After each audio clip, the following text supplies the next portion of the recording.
जय Hind and hello guys, स्वागत है आपका आपके अपने यूट्यूब चैनल ज्ञानदेव होस्ट में। एंड इस वीडियो में मैं आपको बताने वाला हूं वन अनुसंधान संस्थान देहरादून यानी कि FRI देहरादून नई भर्ती 2026 अप्लाई ऑनलाइन प्रोसेस के बारे में कि कैसे आपको MTS टेक्नीशियन LDC का जो फॉर्म है वो भरना है और यहां पर सभी प्रॉब्लम के हल सहित आपको पूरा प्रोसेस बताया जाएगा। ये आपकी परमानेंट भर्ती है और 91 पोस्ट पर निकाली गई है और इसमें कैंडिडेट ऑल इंडिया से अप्लाई कर पाएंगे। तो गाइस वीडियो को देखते रहिए। चलिए शुरू करते हैं। अगर आपने अभी तक वीडियो को लाइक शेयर नहीं किया हो तो कर देना और चैनल को सब्सक्राइब करके बेल आइकन ऑन कर लेना। फिर जो लिंक मैंने आपको इस वीडियो को डिस्क्रिप्शन में दिया है आप ओपन करेंगे, जानने को मिलेगा कि आप लोग इस फॉर्म को 4 मई से लेकर के 3 जून 2026 तक भर सकते हैं। फीस इसमें आपसे अच्छी खासी ली जा रही है, जो कि जनरल OBC EWS को 1500 रुपये पे करनी है और SC ST PWD को 700 रुपये पे करनी होगी। कौन सी पोस्ट के लिए कितनी वैकेंसी उसकी जानकारी आप देख सकते हैं। MTS की जो पोस्ट है इस पर सिंपल 10वीं पास अप्लाई कर सकते हैं। फॉरेस्ट गार्ड की 12वीं पोस्ट पर 12वीं, LDC की पोस्ट पर 12वीं प्लस टाइपिंग, स्टोर कीपर की पोस्ट पर भी 12वीं। तो आप यहाँ पर अच्छे से सरल वे में अपनी क्वालिफिकेशन की जानकारी चेक कर पा रहे हैं। साथ ही किस पोस्ट पर एज लिमिट कितनी रखी है वो भी आप यहाँ पर देख सकते हैं। एंड आपका सिलेक्शन कैसे होगा, किस पोस्ट पर, उसकी जानकारी आपको दी गई है। अब ये सब जानकारी जानने के बाद अगर आप एलिजिबल है और आप ये फॉर्म भरना चाहते हैं, आपका इंटरेस्ट है, तो गाइज इंपॉर्टेंट लिंक के सेक्शन में आएंगे और अप्लाइंग ऑनलाइन लिंक ओपन करेंगे। अब आपके सामने यहाँ पर ये पोर्टल आ जाएगा जहाँ से आपको फॉर्म को अप्लाई करना है। अब यहाँ पर आ जाने के बाद में सबसे पहले आप न्यू रजिस्ट्रेशन इसके ऊपर क्लिक करेंगे। देन गाइज इस तरह का इंटरफेस आएगा जैसे कि आप वीडियो में देख सकते हैं। इसमें सबसे पहले आपको यहाँ पर आपका आधार कार्ड का नंबर डालना है, फिर आपके आधार कार्ड को नंबर को दोबारा डाल करके वेरीफाई करना है, अपना मोबाइल नंबर डालना है, सेंड OTP करना है, नंबर के ऊपर OTP जाएगा वो आप यहाँ पर डाल दीजिएगा। उसके बाद ईमेल ID डालेंगे, ईमेल ID को भी दोबारा डाल करके कंफर्म करना है, यानी कि पहले आपको मोबाइल नंबर दो बार यहाँ पर डालने हैं और फिर सेंड OTP करना है। उसके बाद name as per class 10 certificate, यानी कि आपका नाम 10th के सर्टिफिकेट के अकॉर्डिंग क्या है वो पूरा नाम आप यहाँ पर एंटर कर देना। फिर उसके बाद में अपने नाम को दोबारा डाल करके वेरीफाई कर देना है। फिर 10th का जो भी रोल नंबर है वो आप यहाँ पर एंटर कर देंगे। उसके बाद में आपसे पूछेगी कि आपने 10वीं के बाद में कभी अपना नाम बदला है, अगर हाँ तो यस, नहीं तो आप नो करेंगे। फिर डेट ऑफ बर्थ क्या है, पहले आपको डेट ऑफ बर्थ में डेट नहीं बल्कि मंथ बताना होगा, मंथ, डेट और ईयर। तो आप कैलेंडर के ऊपर क्लिक करके खुद से भी इसको इस तरह से सिलेक्ट कर लेते हैं। तो आप यहाँ से ईयर सेलेक्ट कर लीजिए पहले, फिर यहाँ से मंथ और उसके बाद में डे। तो आपका डेट ऑफ बर्थ इस तरह से आ जाएगा। फिर से बता दूं, पहले आपको डे नहीं बल्कि मंथ बताना है। उसके बाद जो भी डेट ऑफ बर्थ आपने यहाँ पर दिया है उसको दोबारा आपको डालना है, जैसे कि मैं आपको यहाँ पर डाल करके दिखा देता हूँ। और अगर आप यहाँ से नहीं डाल पा रहे तो आप अगेन कैलेंडर के ऊपर क्लिक करके इसको आपको सेलेक्ट कर लेना है। इसके बाद जेंडर आप यहाँ पर सेलेक्ट कर लेंगे, जेंडर को दोबारा सेलेक्ट करके वेरीफाई करेंगे। फादर नेम एंटर करेंगे, ये नाम भी आप 10th के सर्टिफिकेट के अकॉर्डिंग फिल कर देना। फादर नेम को दोबारा डाल करके आपको वेरीफाई कर देना है। फिर यहाँ पर आपको आपकी माताजी का नाम डालना है, माताजी का नाम भी आपको दोबारा डाल करके वेरीफाई कर देना है। अल्टरनेट मोबाइल नंबर के अंदर अगर आप कोई अन्य नंबर भी यूज करते हैं तो आप डाल देंगे, नहीं तो आप इस ऑप्शन को चाहे तो खाली छोड़ सकते हैं। इसके बाद इन सभी जानकारी को चेक करते हुए सेव और नेक्स्ट इसके ऊपर क्लिक करेंगे। इसके बाद गाइज आपने जो इन्फॉर्मेशन अभी यहाँ पर भरी उसका प्रीव्यू आपके सामने आएगा। इस तरह से आपको सभी जानकारी को अगेन अच्छे से चेक कर लेना। जब आपको लगे कि सभी जानकारी सही है तो आप आई एग्री इसके ऊपर क्लिक कर देना। इसके ऊपर क्लिक करने के बाद आप देख सकते हैं कि आपका जो रजिस्ट्रेशन है वो सक्सेसफुल हो चुका है और आपको यहाँ पर आपकी यूजर ID मिल चुकी है और जो आपकी लॉगिन क्रेडेंशियल है, लॉगिन डिटेल्स है, वो आपको मैसेज और ईमेल के माध्यम से भी सेंड कर दी गई है। अभी आप यहाँ से क्या करेंगे, आपको ओके कर देना है। ओके करने के बाद में अब आपको इसमें लॉगिन होना है। लॉगिन आप कैसे होंगे, ईमेल ID के माध्यम से हो सकते हैं, मोबाइल नंबर के माध्यम से हो सकते हैं और यूजर ID के माध्यम से हो सकते हैं। अगर आप ईमेल ID के माध्यम से होना चाहते हैं तो आपको यहाँ पर ईमेल ID सेलेक्ट करके ईमेल ID डालनी है और फिर जनरेट OTP के ऊपर क्लिक करना है। आपकी ईमेल के ऊपर एक OTP सेंड किया जाएगा, वो OTP आप यहाँ पर डालना, ये कैप्चा कोड फिल करना और लॉगिन के ऊपर क्लिक कर देना। अब गाइज आपको यहाँ पर चेंज पासवर्ड का ऑप्शन देखने को मिल रहा है। तो बेसिकली अब आप यहाँ पर एक नया पासवर्ड बनाएंगे अपनी मर्जी का। पासवर्ड आपका कैसा उसका आप डेमो देख लीजिए। पासवर्ड के अंदर इंग्लिश का कैपिटल लेटर कम से कम एक, स्मॉल लेटर कम से कम एक स्पेशल कैरेक्टर कम से कम और साथ ही डिजिट, कुछ इस तरह का पासवर्ड आपको बनाना है और उस पासवर्ड को आप यहाँ पर दोबारा डाल करके वेरीफाई करेंगे। तो पहले आप पासवर्ड में डालेंगे, फिर उसके बाद में उसको जो भी आपने अभी बनाया है अपनी मर्जी से यहाँ पर डालेंगे कंफर्म पासवर्ड में और सबमिट कर देंगे। देन आप देखेंगे कि आपका पासवर्ड चेंज चेंज हो चुका है सक्सेसफुली। अभी अगर आप इसको सेव करना चाहते कर दीजिए, नहीं तो नो थैंक्स कर देना। अब यहाँ से आप ओके कर देंगे। ओके करने के बाद अगेन आप होम पेज पर आएंगे। अब अगेन आपको इसमें फिर से लॉगिन होना है, चाहे मोबाइल नंबर के माध्यम से हो जाइए। अगर आप मोबाइल नंबर के माध्यम से होना चाहते हैं तो नंबर डालिए, जनरेट ओटीपी कीजिए, नंबर के ऊपर ओटीपी जाएगा, वो आप यहाँ पर डाल करके कैप्चा कोड फिल करना और लॉगिन कर लेना। लॉगिन करने के बाद यहाँ पर आएगा इस तरह का इंटरफेस, प्रोफाइल इनकम्प्लीट, तो आप ओके कर दीजिए। और ओके करने के बाद में यहाँ पर आपको फोटो अपलोड करने को शुरुआत में ही बोला जा रहा है। तो फोटो अपलोड करते समय आपको क्या ध्यान रखना है वो आप देख लीजिए। फोटो 3 महीने से पुराना नहीं होना चाहिए और साइज 10 से 200 KB के बीच में रहना चाहिए। तो और क्या करेंगे, चूज फाइल, इसके ऊपर क्लिक करेंगे। इसके ऊपर क्लिक करने के बाद जहाँ पर भी आपकी फ़ोटो फाइल है वो सेलेक्ट कीजिए, ओपन कीजिए। आपका फ़ोटो इस तरह से आ जाएगा। फॉर्मेट JPG और PNG दोनों का चल जाएगा। उसके बाद में गाइस यहाँ पर आपको अपना एक जो लाइव फ़ोटो है वो अपलोड करना है या फिर कह लीजिए कि कैप्चर करना है। तो आप यहाँ पर स्टार्ट कैमरा, इसके ऊपर क्लिक करेंगे। इसके ऊपर क्लिक करने के बाद में आपको यहाँ पर आपका जो फ़ोटो है वो कैप्चर कर लेना है। सेल्फी कैमरा से भी आप इसको कर सकते हैं। तो यहाँ पर मैंने फ़ोटो को कैप्चर करा लिया है और उसके बाद में आप नीचे की तरफ आएंगे और फिर यहाँ पर आपको जो सिग्नेचर है वो अपलोड करना है। सिग्नेचर आपका black ink on white background, यानी कि जो बैकग्राउंड है वाइट हो और ब्लैक इंक पेन का इस्तेमाल करके आपको करना है। साइज 4 से 30 KB के बीच में होना चाहिए। तो अपलोड सिग्नेचर, इसके ऊपर क्लिक कीजिए और जहां पर भी आपका सिग्नेचर का फाइल है सेलेक्ट कीजिए, ओपन कीजिए। इस तरह से सिग्नेचर आ जाएगा। उसके बाद में आएगा थंब इम्प्रेशन। तो थंब इम्प्रेशन अपलोड करना है, यानी कि आपको यहाँ पर आपको बोला है thumb impression must be uploaded in the designated space. Basically ये नहीं आपको यहाँ पर बताया कि कौन से अंगूठे का थंब इम्प्रेशन मांगा है। तो आप यहाँ पर चाहे लेफ़्ट का कर रहे हो या फिर राइट का, बस आपको पता होना चाहिए। जब आपका वहाँ पर थंब इम्प्रेशन चेक कराया जाए तो आप उसको ध्यान रखें कि मैंने लेफ़्ट वाला अपलोड किया था या राइट वाला अपलोड किया था। तो जो भी किया था या फिर जो भी आप कर रहे हैं इसमें चाहे लेफ़्ट का चाहे राइट का कोई सा भी कर सकते हैं। ऐसा नहीं है कि किसी एक में ही आपको करना है। और फिर आप यहाँ पर उसको फाइल को सेलेक्ट कर लेंगे। उसके बाद में सेव एंड नेक्स्ट, इसके ऊपर क्लिक करेंगे। अब आपके सामने यहाँ पर अदर डिटेल का सेक्शन आएगा। तो इसमें सबसे पहले कैटेगरी सेलेक्ट कर लेंगे, अनरिजर्व्ड यानी कि general, EWS, SC ST OBC जो भी है वो आप सेलेक्ट कर लेना। फिर पूछेगी कि आप डिसेबल्ड हो और आपकी विकलांगता 40% या उससे ज़्यादा है। अगर हाँ तो यस, नहीं तो आप इस सवाल में नो करेंगे। अगर आप एक्स सर्विसमैन है तो आप यहाँ पर यस कर देंगे, नहीं तो आपको नो करना है। नेशनलिटी में आप इंडियन सेलेक्ट कर लेंगे। फिर आपको मैरिटल स्टेटस बताना है, अनमैरिड हो, मैरिड हो, विडो, डाइवोर्स्ड, क्या है आपका स्टेटस, जो भी है वही आप टिक कर देना। इसके बाद डोमिसाइल स्टेट, यानी कि कौन सी स्टेट के आप निवासी हो। जो भी स्टेट के निवासी हो वो स्टेट आपको सेलेक्ट करनी है। और फिर जो आपका कोरोस्पोंडेंस एड्रेस यानी कि प्रेजेंट एड्रेस है वो आप यहाँ पर फिल करेंगे।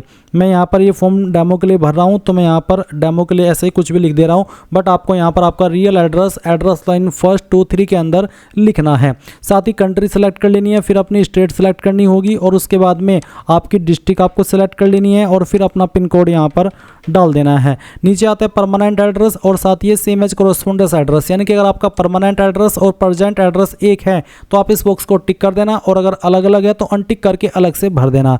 इसके बाद आप सेव एंड नेक्स्ट के ऊपर क्लिक करेंगे और यहाँ से यस कर देंगे। इसके बाद गाइज आपके सामने यहाँ पर क्वालिफिकेशन की जानकारी आती है। तो एग्जाम पास्ट में सबसे पहले 10वीं सेलेक्ट कर लेंगे, फिर डिग्री में हाई स्कूल, उसके बाद में सब्जेक्ट स्ट्रीम। तो बेसिकली जो भी आपके पास 10वीं के अंदर सब्जेक्ट थे वो आपको यहाँ पर एंटर करने हैं। जैसे कि डेमो के लिए मैंने यहाँ पर ये आपको 3 सब्जेक्ट के नाम फिल करके दिखाए हैं, बट आपको आपके 10वीं के चाहे 5 सब्जेक्ट थे चाहे 6, सभी को यहाँ पर लिखना होगा। नेम ऑफ कॉलेज और इंस्टीट्यूट, तो बेसिकली कहाँ से आपने की है आपको यहाँ पर आपके स्कूल कॉलेज का नाम एंटर करना है, पूरा नाम आपको डाल देना है। कौन से बोर्ड के द्वारा किया है, जैसे कि UP board, Uttarakhand board, CBSE board, जिस भी बोर्ड से किया उसका नाम आप यहाँ पर लिख देना। कंप्लीट है या फिर अभी कर रहे हैं, अगर कंप्लीट है तो कंप्लीट सेलेक्ट कर लेना और कंप्लीट सेलेक्ट करने पर आपको बताना होगा कि कौन से महीने और कौन से साल के अंदर आपने इस क्वालिफिकेशन को यहाँ पर पास किया है। उसके बाद गाइज आप यहाँ पर देखेंगे परसेंटेज जो मार्क्स, तो आपकी परसेंटेज कितनी थी वो आप यहाँ पर डाल देंगे और ये डालने के बाद में आपको आपकी क्लास सेलेक्ट कर लेनी है या फिर अपनी डिवीज़न बतानी है। उसके बाद सर्टिफिकेट नंबर जो भी था वो भी आप यहाँ पर डाल देंगे और ऐड के ऊपर क्लिक कर देंगे तो ये जानकारी आपकी ऐड हो जाएगी। अब आपको सेम वे में अगर आपने 12वीं किया तो डिप्लोमा 12 सेलेक्ट कर लेना है। इसमें डिग्री में इंटरमीडिएट सब्जेक्ट स्ट्रीम में आपको बताना है आर्ट्स से किया है, कॉमर्स से या साइंस से, तो मैं इसको सेलेक्ट कर लेता हूँ। उसके बाद में यहाँ पर नेम ऑफ कॉलेज इंस्टीट्यूट के अंदर आपको उसका नाम डाल देना है, कौन से बोर्ड के द्वारा किया उस बोर्ड का नाम यहाँ पर फिल कर देंगे। पास कर रही है फिर अभी आप कर रही है अगर कंप्लीट, तो आपको यहाँ पर आपको बताना होगा कि कौन से महीने और कौन से साल के अंदर आपने आपका जो क्वालिफिकेशन वो पास किया है। इस तरह से जैसे कि मैं आपको सेलेक्ट करके दिखा रहा हूँ। उसके बाद परसेंटेज कितनी आई थी वो आप यहाँ पर डालेंगे। एंड देन गाइज यहाँ पर आपको आपकी क्लास ग्रेड सेलेक्ट कर लेनी है और अपना 12वीं का सर्टिफिकेट नंबर भी डाल देना है और ऐड के ऊपर क्लिक कर देना है। इसके बाद गाइज यहाँ पर आती है ग्रेजुएशन की जानकारी। तो अगर आपने ग्रेजुएशन की है आप इसको सेलेक्ट कर लेंगे।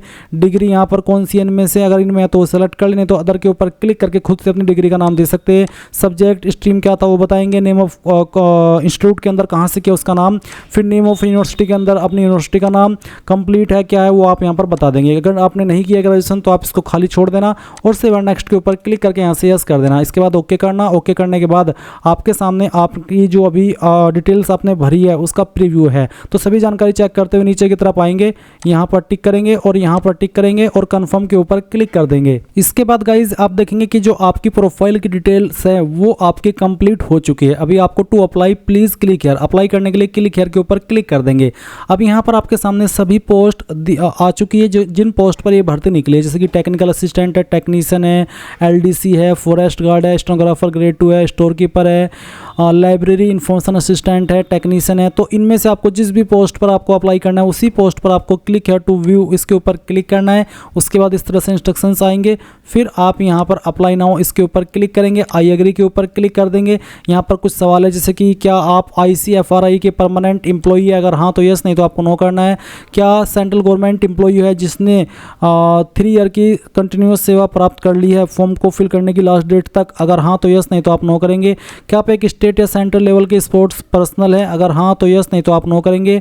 क्या आपके पास 3 ईयर या उससे ज़्यादा का रिलेवेंट फील्ड में एक्सपीरियंस है, अगर हाँ तो यस, नहीं तो आप नो करेंगे।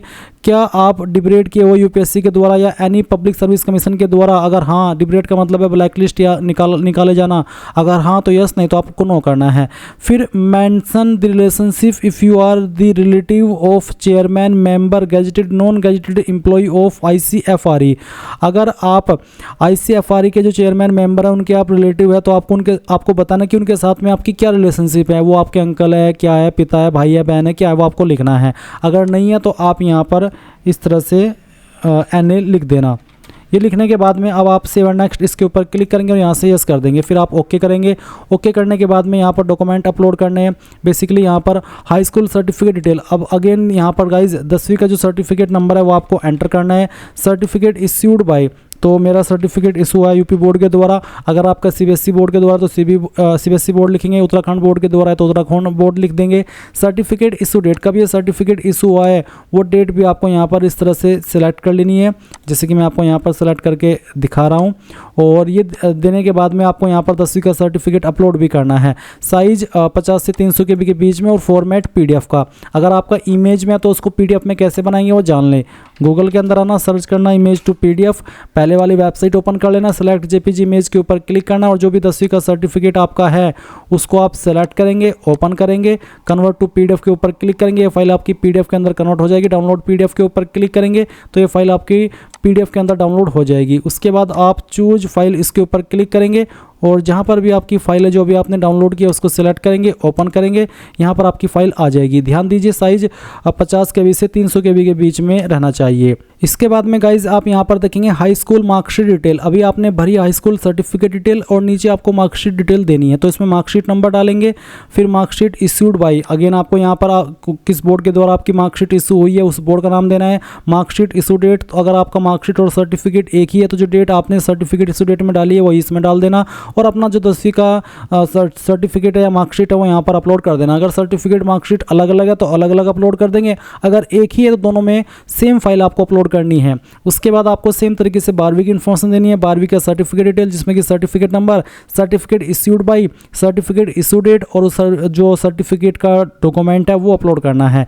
इसी प्रकार से 12वीं की मार्कशीट और फिर यहाँ पर अगर आप SC ST OBC है तो कास्ट सर्टिफिकेट की इन्फॉर्मेशन देनी है, सर्टिफिकेट नंबर देना होगा कास्ट का, साथ ही यहाँ पर आपको सर्टिफिकेट किसके द्वारा जारी हुआ है वो देना है, सर्टिफिकेट इशू डेट और उसके बाद में सर्टिफिकेट को अपलोड कर देना है। देन गाइज आप सेव एंड नेक्स्ट के ऊपर क्लिक करेंगे। नाउ गाइज आपके सामने यहाँ पर आपके फॉर्म का फाइनल प्रीव्यू आ चुका है। अगेन आप यहाँ पर सभी जानकारी को चेक करेंगे जो कि अभी तक आपने भरी, फिर डिक्लेरेशन के नीचे टिक करेंगे, उसके बाद में सेव एंड नेक्स्ट के ऊपर क्लिक कर देंगे।